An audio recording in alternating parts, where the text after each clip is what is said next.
Quando eu parar, você lê. Não queremos, porém, irmãos, que sejais ignorantes com respeito aos que dormem, para não vos entristecerdes como os demais, que não têm esperança. Pois se cremos que Jesus morreu e ressuscitou, assim também Deus, mediante Jesus, trará em sua companhia os que dormem. Ora, ainda vos declaramos por palavra do Senhor isto: nós, os vivos, que ficarmos até a vinda do Senhor, de modo algum precederemos aos que dormem.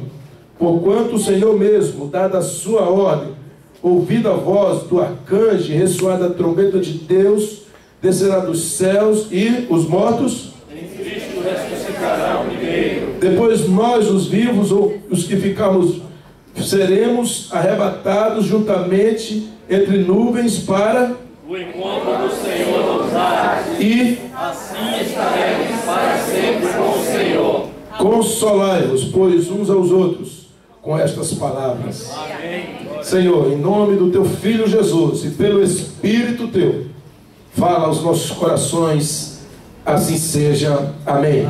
Sentai-vos. Amados, hoje pela manhã eu ministrei uma reflexão sobre a igreja do Senhor dentro de uma visão apostólica bíblica. Então discorremos alguns pontos a respeito das várias visões e correntes teológicas que permeiam o tempo presente e das novidades no meio evangélico, especialmente surgido a partir da década de 60 e que se tornou muito forte no meio da igreja e tem arrebanhado milhares e milhões de pessoas, com uma proposta, com uma visão bem terreal, uma proposta de muita riqueza aqui na terra, de tomar posse de tudo que tem na terra, e que isso seja o máximo, enfim, buscar a Deus e servir a Ele, adorá-lo com o propósito de que possamos tomar conta da terra e tomar as riquezas da terra para nós. E essa é uma visão muito forte, numa proposta teológica que está arrebanhando muitas pessoas, e há muitos pastores e bispos e apóstolos e pastoras envolvidos nessa visão. Citei aqui Valnice Milhomes, Kenneth Hagin, o David Paul Yong Shu também está, bebe nessa fonte. Citei várias igrejas e várias visões, Benny Hinn e outras coisas mais.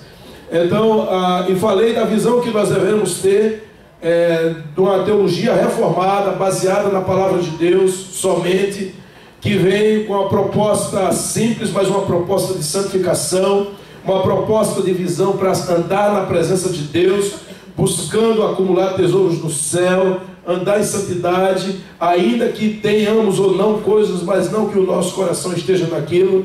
Nosso coração precisa estar voltadamente para o Senhor, buscando pessoas para levá-las ao reino dos céus. Toda a nossa pregação, a nossa visão, a nossa andança, os nossos pensamentos, as nossas atitudes deverão estar pautadas de tal forma que devamos pensar só e somente só naquilo que o Senhor se agrada, e um dia estarmos com as nossas vidas na presença dele para sempre. Então hoje nós falamos assim: vamos entrar na presença do Senhor, mas ou não, só que presença do Senhor hoje, para quem tem a presença dele, que é o Espírito Santo, continuamente deverá estar na presença de Deus. O que deve se fazer é aperfeiçoar a santidade diante de Deus. E isso é algo que nós deveremos olhar para dentro de nós e não esquecer. Não, nada mais no mundo doido, louco, tão mundanizado em todos os aspectos, depravado ao extremo, dos quais nós estamos inseridos nele, pelo menos vivendo dentro dele, poderá enriquecer os nossos ouvidos e os nossos olhos, que não seja apenas uma adoração, uma vivência para que o nome do Senhor seja honrado e glorificado em nossa caminhada. Tudo que passar disso se torna com cara de religiosidade, porém uma coisa terrena e muitas vezes até bestial. Nós precisamos então olhar o que o Senhor quer de nós, a nossa vida, uma vida simples, mas uma vida pautada no Senhor, com alegria. Eu li Neemias 8 hoje, 1 a 14, onde fala disso, de que o povo, quando Esdras encontrou a lei e leu perante uma grande multidão, homens e mulheres em pé, de manhã até meio-dia, e era como se fosse um só povo ouvindo a palavra de Deus e dizendo amém, amém, porque estava ouvindo a palavra do Senhor. E o que vai lhe manter e motivar e dar sequência na sua vida é a palavra de Deus, simples, sem firulas, sem invencionices, sem textos forçados, apenas a palavra de Deus revelada pelo Espírito Santo, totalmente inspirada. Ela lhe conduzirá no caminho estreito, mas lhe colocará no céu. Amém. E ponto final. Todas as demais coisas são coisas forçadas que muitos homens chamados de Deus ou mulheres, em lugares diversos, aqui em vários lugares, eles se colocam numa posição para que uma grande massa olhe para aquele homem como um ícone e possa adorá-lo, possa ser subserviente a ele, possa se curvar diante dele, possa olhar ele como um super ungido, uma super estrela. Eu estou orientando, como falei de manhã, não há isso na Bíblia. Não há. Quando Daniel, ele se ajoelha, o anjo manda ele levantar. Não faça isso. Quando João cai de joelho lá, também manda levantar. Nós só nos inclinamos e nos ajoelhamos diante do Senhor Todo-Poderoso. Os demais são homens e mulheres sujeitos às mais tremendas falhas. Não há local nem espaço para a idolatria, para o culto à personalidade. Não há espaço. Mas acontece que está havendo isso com muita facilidade, e muitas pessoas, sem o conhecimento da palavra, têm mergulhado nisso. Daí, eu falei hoje de manhã, eu posso até não existir mais amanhã, posso até morrer, posso estar em outra igreja, Deus pode fazer qualquer coisa comigo, mas você não pode ser ignorante em relação à palavra de Deus. Se você não lê, se você bebe em toda fonte, se você ouve tudo que é pregação, se você introjeta tudo sem pesquisar, sem olhar, sem ler, sem ter vontade de estudar a palavra de Deus, você será enganado, não tem como. Porque há muita gente sabida nesse mundo para enganar, muitos religiosos em todas as áreas, inclusive dentro do meio evangélico, porque parece que é uma fartura para muita gente espertalhona.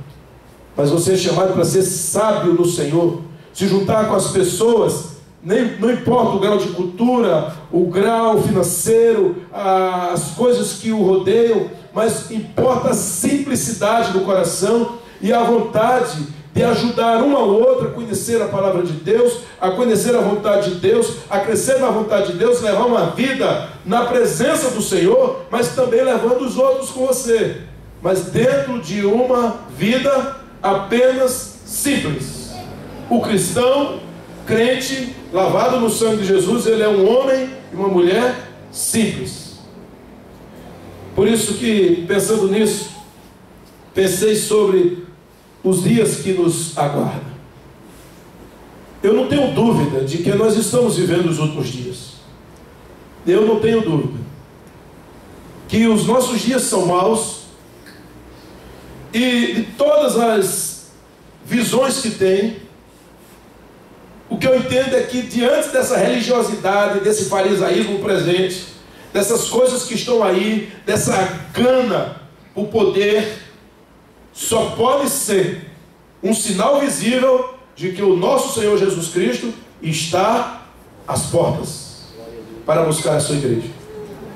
E nós não poderemos ser pegos de surpresa e sermos enganados por causa de uma vã filosofia religiosa, ficar parado aqui.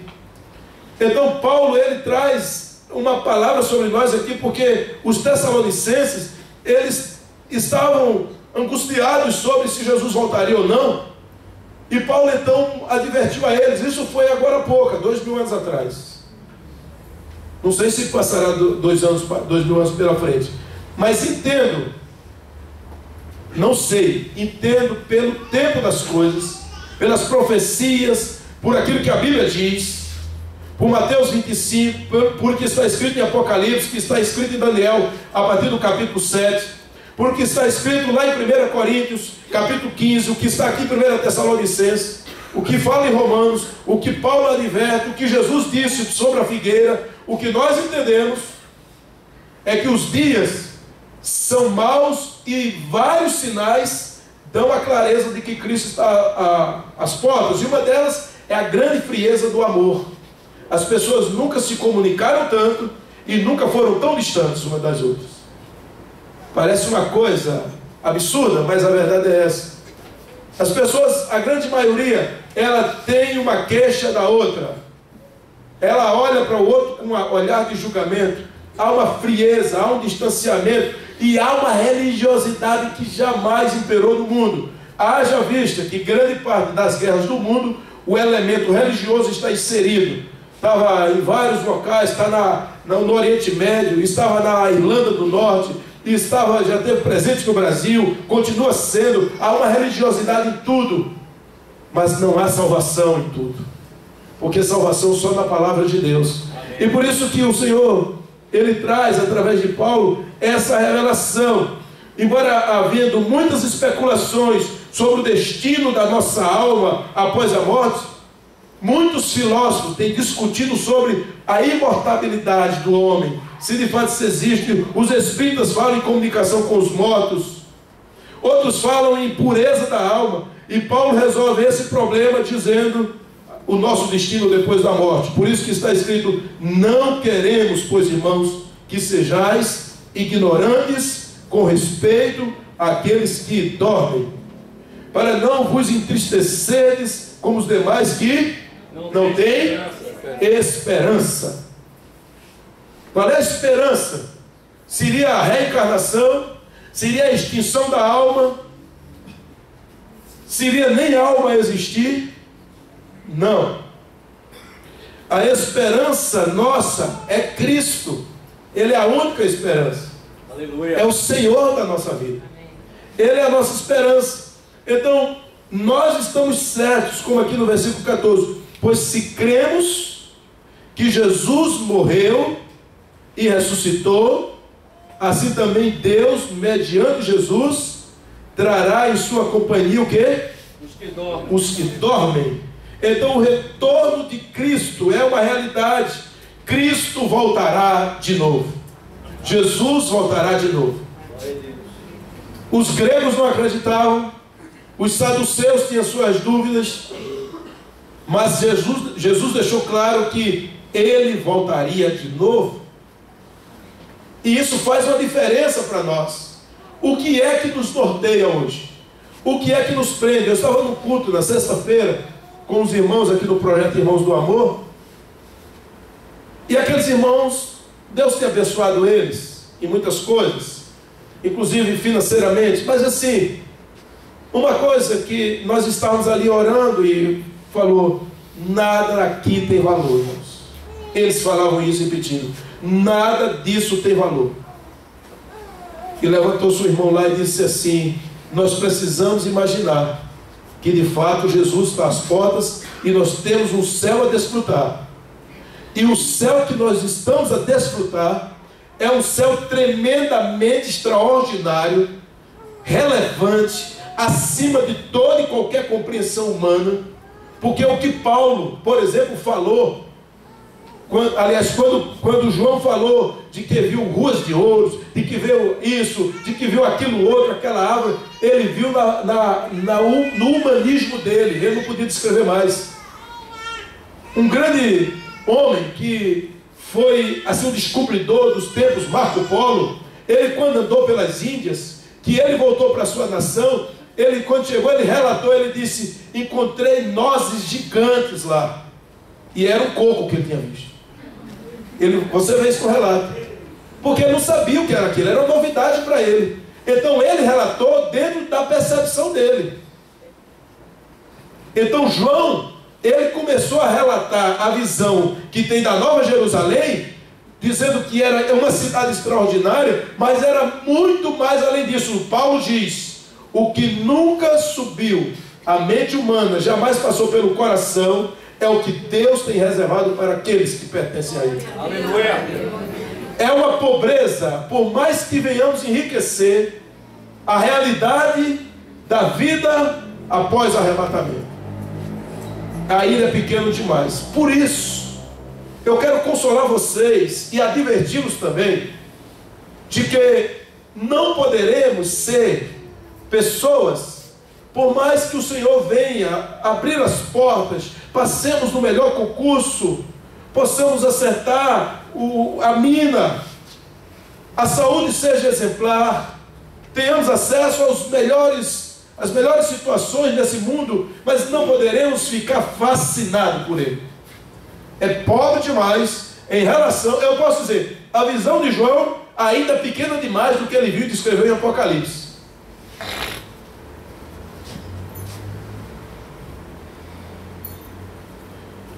Por isso você tem que ter uma esperança. É a esperança da ressurreição. Ele diz aqui, versículo 15: olha, ainda vos declaramos por palavra do Senhor isto: nós os vivos, que ficarmos até a vinda do Senhor, de modo algum precederemos os que dormem. Em outras palavras, quem estiver vivo não faz nenhuma diferença de quem já morreu, do qual Paulo não fala morreu, ele fala os que dormem. Ou seja, estar dormindo numa tumba com a alma no Senhor, ou estar aqui para o Senhor, não há diferença. Porque Paulo diz: nós os vivos não precederemos os mortos, os que dormem. Ou seja, não teremos proeminência, não seremos os primeiros. Mas ele explica que mortos, os que dormem e os que estão vivos, na hora do arrebatamento o Senhor faz isso. Todos, ao mesmo instante, estaremos para sempre com o Senhor.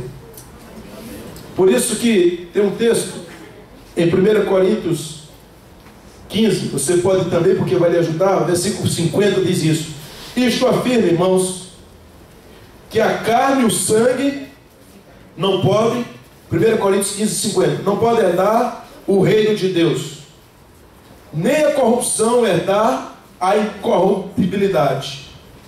Eis que vos digo um mistério: nem todos dormiremos, mas transformados no momento, num abrir e fechar de olhos, ao ressoar da última trombeta. A trombeta soará, os mortos ressuscitarão incorruptíveis, e nós seremos transformados. Porque é necessário que este corpo corruptível, esse seu corpinho aí, e o meu, se revista da incorruptibilidade, e o corpo mortal se revista da imortalidade. E quando este corpo corruptível se revestir da incorruptibilidade, e o que é mortal se revestir da imortalidade, então se cumprirá a palavra que está escrita. O que é que diz? Tragada. Versículo 55: onde está, ó morte, a tua vitória? Onde está, ó morte, o teu aguilhão? O aguilhão da morte é o pecado, e a força do pecado é a lei. Graças a Deus, que nos dá a vitória por intermédio do nosso Senhor Jesus Cristo. Portanto, meus amados irmãos, sede firmes, inabaláveis e sempre abundantes na obra, sabendo que o Senhor, o vosso trabalho não é vão. Quem crê? Amém. Você crê? Aleluia. Se você crê que o Senhor Jesus voltará, você não vai inventar nada. Aqui não tem espaço para você imaginar que você tem a possibilidade, nem sonhando, de reencarnar. Não sou eu que digo, não fico com raiva se tiver alguém que pensa dessa forma. Eu estou querendo lhe mostrar a Bíblia, porque eu não tiro um pedaço da Bíblia aqui e faço uma religião. Eu leio a Bíblia aqui de Gênesis a Apocalipse, e toda ela é bem inspirada pelo Senhor. Toda. Absolutamente. Então, cuidado com uma jogada falsa que fala assim: mas Deus é amor. Como é que no passado a cova se abria e ele mandava matar? Você não conhece o lado da justiça de Deus. Aprenda a conhecer a justiça de Deus. Deus é Deus justo e também se ira, mas ele se ira contra o pecado. E pecado para Deus é exterminação, porque ele é santo. Não brinque com a justiça de Deus. Agora o Brasil inteiro está querendo aprovar a lei dos menores de 16 anos. para botá-los na cadeia. E a maioria, ou uma parte, a maioria não, mas uma boa parcela está dizendo sim. Por quê? É justiça. E olha que é do homem justo. E a justiça de Deus? Você vai brigar? Ou pensa que amor é só... Não, é justiça. Então amor, também o amor de Deus está envolvido na justiça. Por isso, não seja ignorante, Paulo está dizendo, porque de modo algum precederemos que dormem. Versículo 16, 1 Tessalonicenses 4. Quando o Senhor mesmo, dada a sua ordem, sua palavra de ordem, ouvida a voz do arcanjo, e ressoada a trombeta de Deus, descerá dos céus, e os mortos em Cristo os ressuscitarão primeiro. Depois nós, os vivos, os que ficarmos, seremos arrebatados juntamente com eles entre nuvens para o encontro do Senhor dos ares, e assim estaremos com o Senhor. Dá para você consolar uns aos outros com essa visão? Consolar, onde você estiver, você tem que consolar. Então, se amanhã nós vamos a um treinamento para encontro de casais, precisamos falar disso. Você está na sua casa, tem que falar para os seus filhos.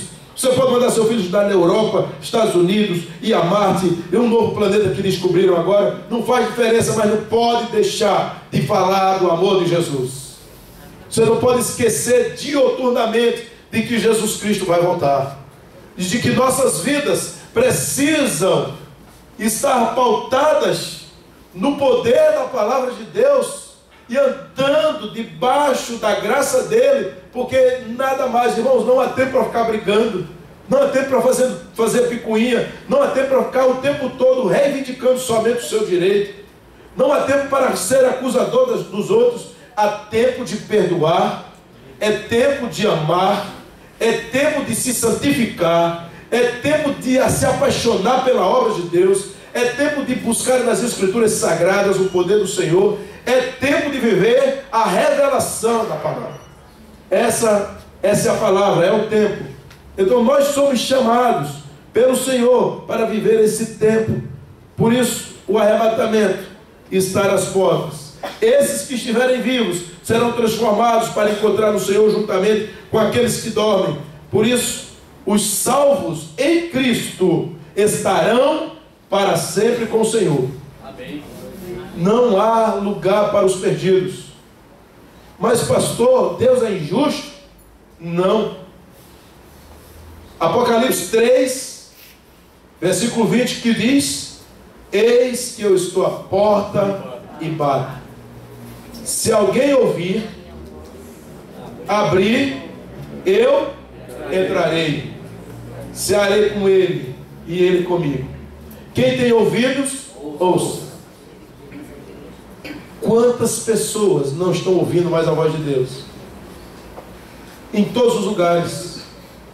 Mas quando tem uma coisa fantástica, quando tem algo extraordinário que você vai ganhar, que você vai poder melhorar a sua vida, aí há uma visão avassaladora e as pessoas vão correndo para lá. Nós precisamos ter uma vida onde você ensine seus filhos, fale para o seu irmão, fale para os seus pais, fale para a esposa a respeito que os dias estão contados. Os dias estão contados. Não estou pedindo para você ser alguém triste, porque lemos Neemias hoje, e que diz que você deve ser... O povo estava triste, chorando. Esdras disse assim: não chore, vamos fazer um banquete, vamos matar um novilho, vamos nos alegrar, porque a alegria do Senhor é a nossa força. É diferente, você tem uma alegria, e você tem uma alegria não é por causa das circunstâncias, não é se a coisa vai boa ou vai ruim, você tem uma alegria porque você tem esperança. E a sua esperança é extraordinária. Você pode estar galgando qualquer situação, ou tudo está ruim, mas você vai falar assim: há uma esperança em mim que jamais alguém pode arrebatar. É a esperança de saber que se você crer em Cristo, e se Ele perdoou os seus pecados, e se você crer nisso, e sua vida está andando nas mãos do Senhor, no dia H, o Senhor vai dizer: venha para cá, vinde benditos do meu Pai. Amém. Possui por herança o reino, que está reservado para vocês antes da fundação do mundo. Essa é a nossa esperança. É maravilhoso. Quando eu estava falando com o irmão Jacob, eu disse: irmão Jacob, agora a gente vai orar para que Deus faça a obra dos seus filhos. Ele disse assim: tomara a Deus que isso aconteça. Amém. Tomara a Deus. Um homem que tem a sua vida pautada, conhecendo a Torá, mas não conhecia Jesus. Ele disse: eu creio a partir de agora que Jesus é o Messias que eu esperava. Aleluia. E eu vi ele dizendo amém, amém, amém. E a gente então se cumprimentou com o shalom de Jesus, a paz, a doce paz do Senhor. Lembre-se, queridos, não há paz fora do Senhor Jesus. Paz genuína, não tem paz. Você pode ser bem casado, você pode ter pessoas extraordinárias. Claro que tem paz naquilo ali, mas não é a solução definitiva. A verdadeira paz é a paz que o Senhor Jesus dá. Qual foi que ele disse? Eu dou a minha paz. A minha paz vou lá dou. Não a dou como o mundo a dá. No mundo, mas tende, eu venci. Amém. Essa é a verdadeira paz. Por isso que não dá para você ficar dependendo de mais nada, somente no Senhor. Paulo disse: irmãos, quando eu fui ter convosco, nada propus saber de vocês, a não ser Jesus Cristo e este crucificado. É o Cristo crucificado, mas também ressurreto, que subiu ao céu e voltará. Essa igreja é a noiva de Cristo. Você é noiva de Cristo. Seu nome está escrito no livro da vida, se você assim tem o Espírito Santo. É muito simples você saber se é noiva de Cristo ou não, como igreja. É só uma pergunta simples que eu faço: o Espírito Santo habita dentro de você? Você sente que Ele está corrigindo a sua vida? Você sabe quando Ele está triste dentro de você? E você sabe quando o Espírito Santo está alegre dentro de você? Quando você está lendo a palavra de Deus, o Espírito Santo está lhe guiando e mostrando coisas novas? Se isso está acontecendo, você tem o Espírito Santo. Se não está, hoje é dia de você convidá-lo para a sua vida. Por quê? Porque você não pode ficar enganado religiosamente. Nem dentro de igreja católica, nem dentro de igreja evangélica, nem dentro do espiritismo, nem dentro de ateísmo, nem de racionalismo, dentro de ciências orientais, yoga e tal. Não pode se enganar. A palavra de Deus, ela é crua, ela é viva, ela é eficaz. Como diz Hebreus, ela é penetrante como uma espada de 2 gumes. Ela junta, ela vai lá nas juntas e medulas, almas e espírito. Ela é apta para discernir os intentos e pensamentos do coração do homem. Aleluia. Não há coração bom, há coração transformado, um novo coração. Porque Jeremias diz que é demasiadamente enganoso o coração, ainda que o rosto esteja bonitinho. Não poderemos nos enganar. Por isso somos chamados para viver essa reunião do encontro dessa festa, uma apoteose que iremos viver, das bodas do Cordeiro, uma festa extraordinária, esse encontro triunfal, encontrando a noiva com o noivo, uma festa tremenda. Você já com outras vestes, com outro corpo, agora diretamente conversando com o Cordeiro. Ele, o noivo, indo para um banquete, para uma festa, e para reinar com ele pelos séculos, dos séculos, dos séculos, dos séculos. Amém. Amém. Aleluia. A igreja então entrará na posse do reino.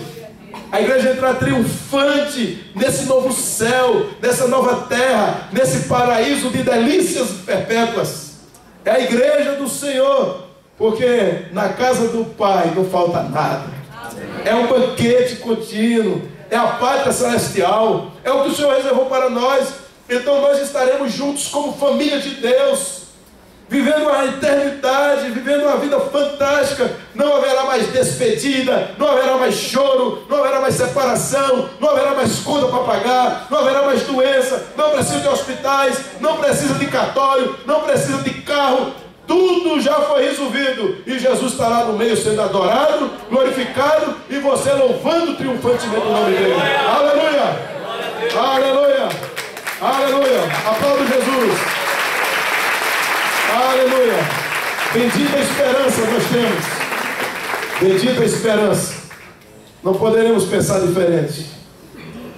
É maravilhoso. Os dias estão chegando. Os dias estão chegando. Então, se há um tema que nós vamos substituir agora no 8º ano aqui, é santidade ao Senhor. Acabou? Santidade ao Senhor.